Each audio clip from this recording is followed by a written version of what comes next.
Welcome back, Daisy Cakes, to my list of top 100 fantasy authors, and this is part 5. Who am I?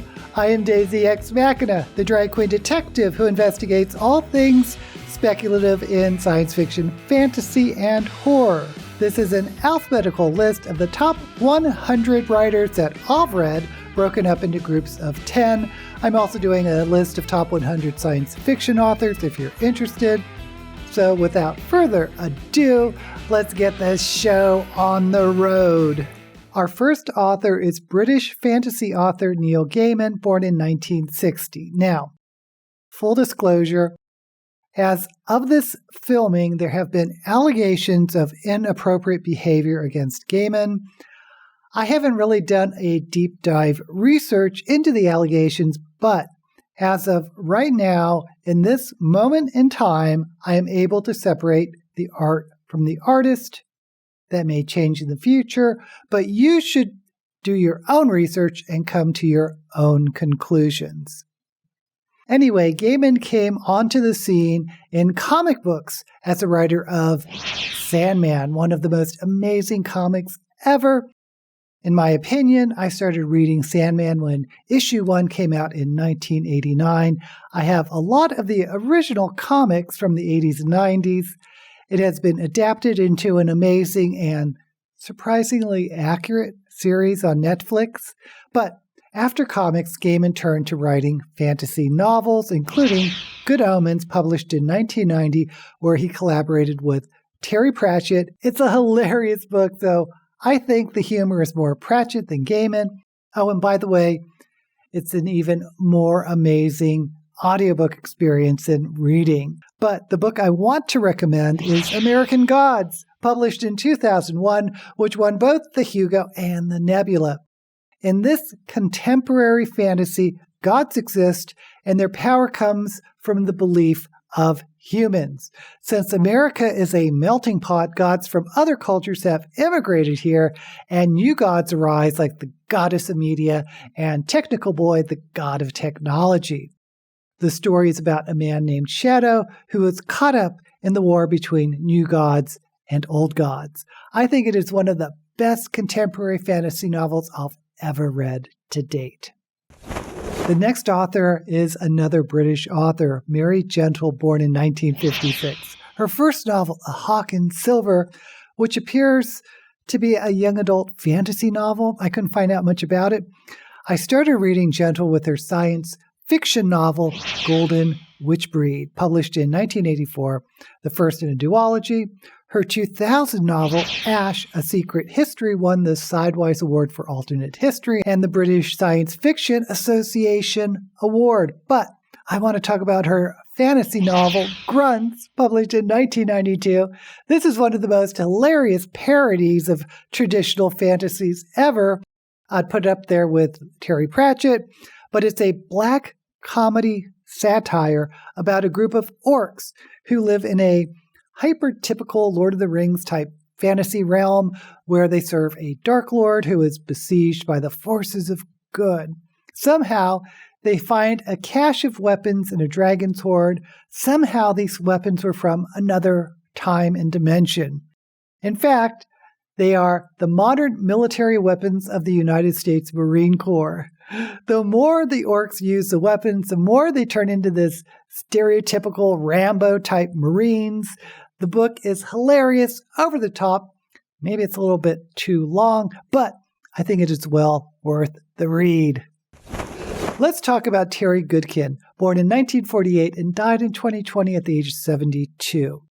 Goodkind had dyslexia and didn't do very well in school, so he never went to a higher education, and allegedly had little interest in writing, becoming a woodworker and an artist, but he eventually did write a book.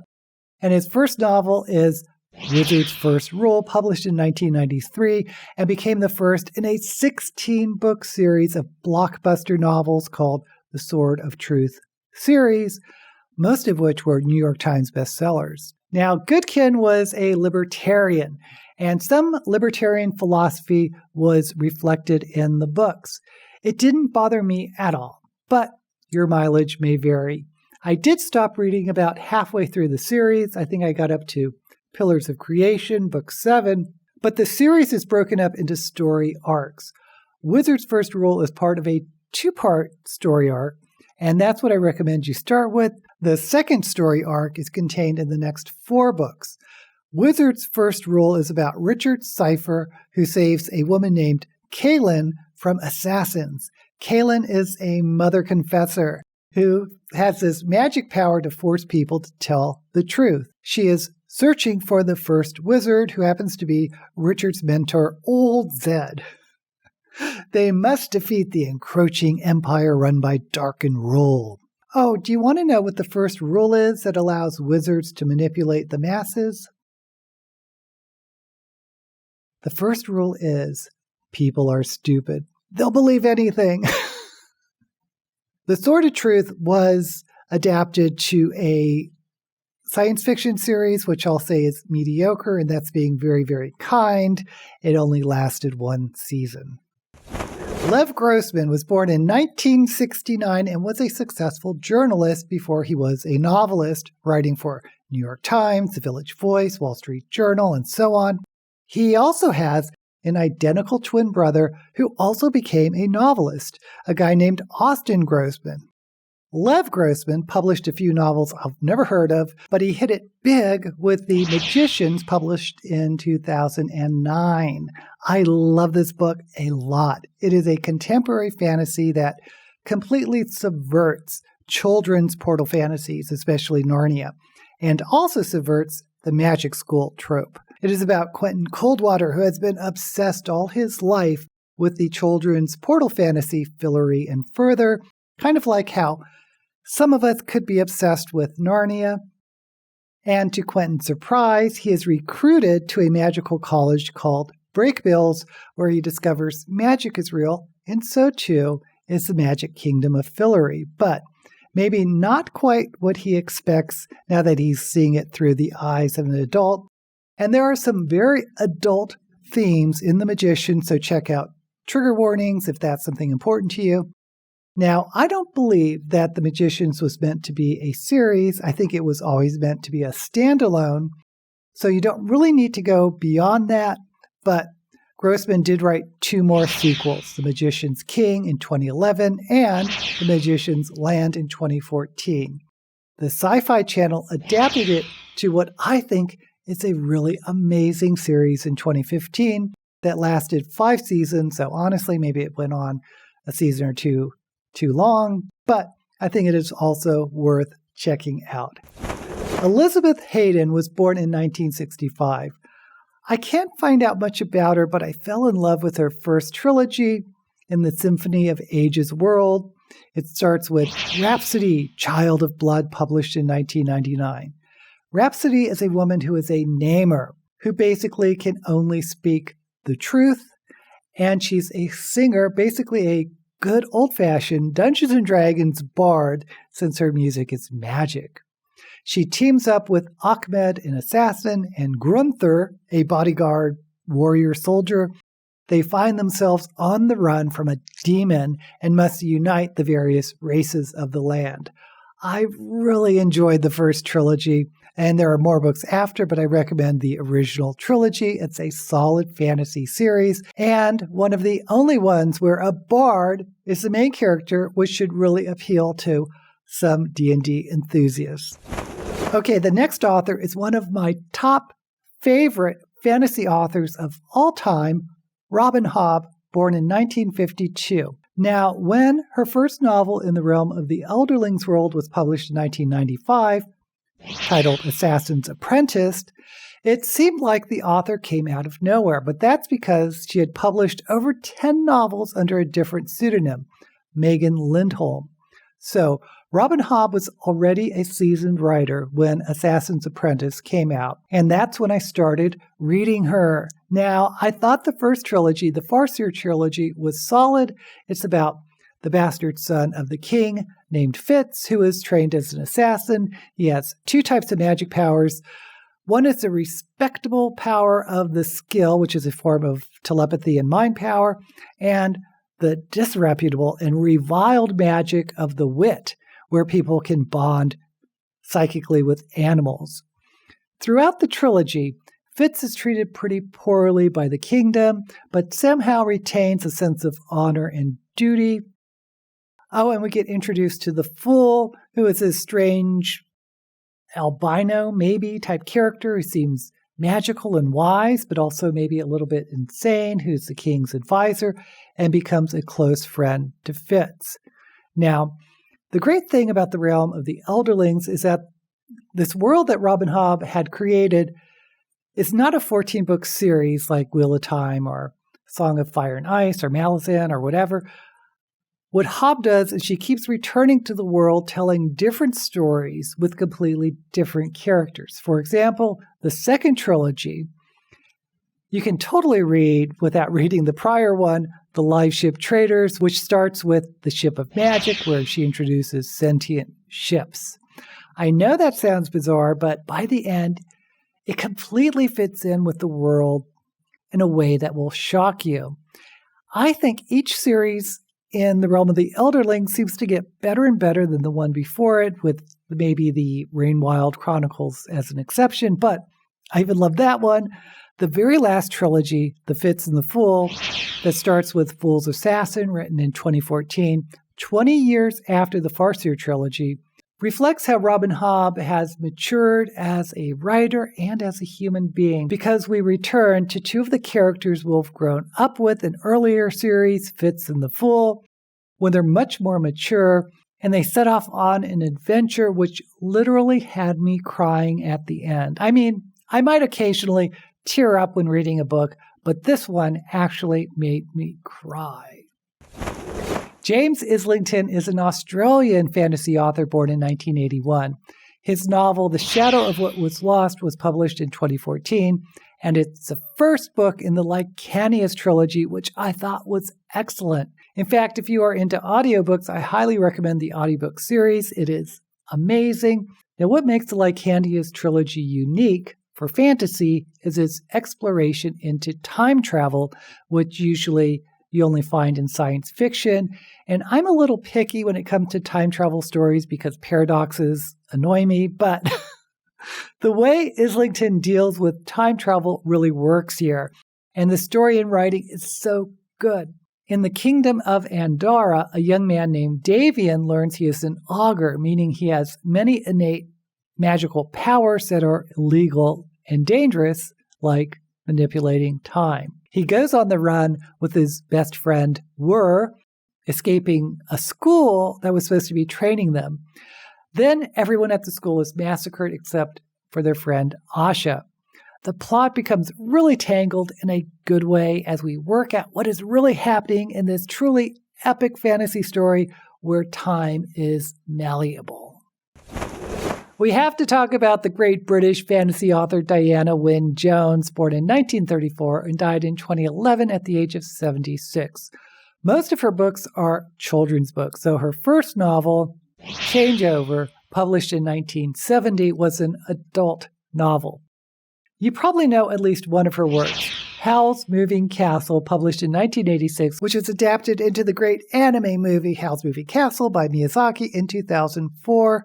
Spoiler, the novel is much different than the movie. Diana Wynne Jones wrote dozens of books for children, but my favorites are the Chrestomanci books. The first of which is Charmed Life, published in 1977. It's about two children, Gwendolyn and Eric, whose parents die, and because of Gwendolyn's magic powers, they are raised in Chrestomanci Castle, where the powerful enchanter Chrestomanci can train Gwendolyn. But Gwendolyn is a piece of work and turns out to be the true villain of the story, much to her brother's dismay. Throughout Diana Wynne Jones's career, she kept going back to Chrestomanci, publishing 6 novels in total over a 30-year period. You know this next author is going to be on this list. Why am I doing this? I don't know. But I'm talking about Robert Jordan, born in 1948 and died in 2007 at the age of 58 from a rare form of heart disease.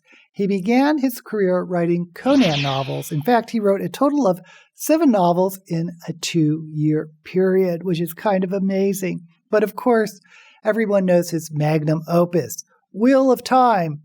The series starts with Eye of the World, published in 1990. That's when I started reading him.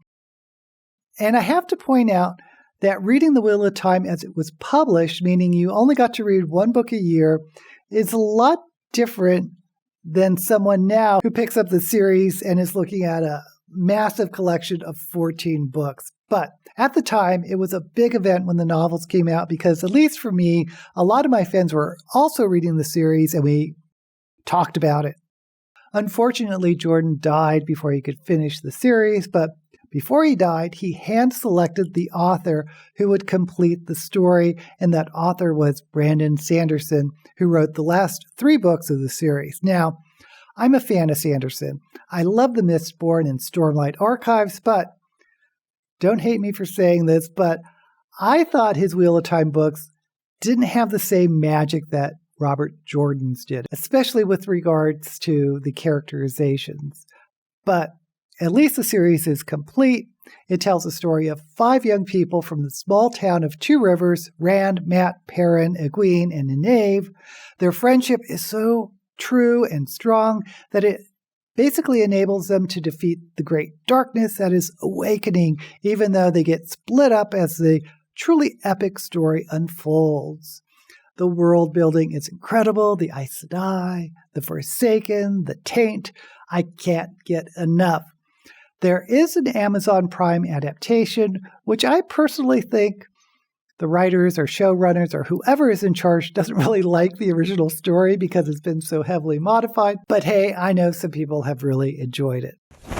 Our last writer in this group of 10 is Gavriel Kay, the Canadian fantasy writer born in 1954. I consider Kay a literary fantasy writer. What is literary writing? For me, it's when the prose is so elevated or beautiful or striking that it transcends the average written word. Kay's first novel, The Summer Tree, published in 1984, is the first book in a trilogy. It's a portal fantasy for adults, kind of like The Magicians by Lev Grossman. And that trilogy is probably the closest to typical fantasy that Gavriel Kay has written. After that, he wrote several standalone novels that I think are amazing and draw richly from history, though he does not consider any of his works historical fantasy. Tigana, published in 1990, draws inspiration from Renaissance Italy. A Song for Arbonne, published in 1992, draws from medieval Provence. But my favorite is a duology called the Sarantine Mosaic, the first of which is Sailing to Sarantium, published in 1998, drawing inspiration from the Byzantine Empire. The story is about Caius Crispus, who is an artist who creates mosaics. A mosaicist? Anyway, Crispin gets caught up in the political intrigue of a childless emperor and a queen of a small kingdom who's trying to survive, who uses Crispin as a go-between. The fantasy element here is really thin. Like several of Kay's works, the fantasy is almost invisible, kind of reminding me of Maya by Richard Adams, which I talked about early in this series, where you even forget you are reading a fantasy. This concludes part 4 of my list of top 100 fantasy authors. Let me know what you think of these authors down in the comments, and while you're there, don't forget to like this video and subscribe to my channel. Until we meet again, may all the books you read be